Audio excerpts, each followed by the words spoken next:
Hello' everyone বহু অপেক্ষাৰ অন্তত আছাম পুলিচ আৰু এডিআৰই এক্সামসমূহৰ ৰিজাল্টৰ ডেট ঘোষণা কৰিছে।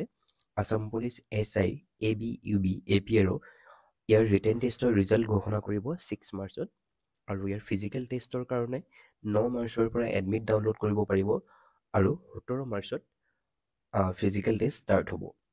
আৰু কনষ্টেবলৰ যোনখিনি আছিল AB, UB, communication, fire service ইয়াৰ ৰিজাল্টখিনি 12 মাৰ্চত ফিজিকেল টেষ্টৰ ৰিজাল্ট দিব আৰু নেক্সট এক্সামৰ কাৰণে ৰিটেন টেষ্টৰ কাৰণে এডমিট ওলাব 17 মাৰ্চত আৰু এক্সাম 23 মাৰ্চৰ পৰা ষ্টাৰ্ট হ'ব। আছাম পুলিচৰ ড্ৰাইভাৰ পোষ্টৰ কাৰণে ৰিজাল্টখিনি 4 মাৰ্চত আহিব আৰু ড্ৰাইভিং টেষ্ট 10 মাৰ্চৰ পৰা ষ্টাৰ্ট হ'ব। আৰু কমাণ্ডৰ কনষ্টেবল পোষ্টৰ যোনখিনি ফিজিকেল টেষ্টৰ ৰিজাল্ট সেইখিনি 27 মাৰ্চত ঘোষণা কৰা হ'ব আৰু চাইক'মেট্ৰিক টেষ্টৰ কাৰণে এডমিট 1 এপ্ৰিলৰ পৰা ওলাব আৰু 8 এপ্ৰিলৰ পৰা চাইক'মেট্ৰিক টেষ্টটো ষ্টাৰ্ট হ'ব। Then finally ADRE third grade fourth গ্ৰেডৰ ৰিজাল্ট 7 মাৰ্চত ঘোষণা কৰা হ'ব।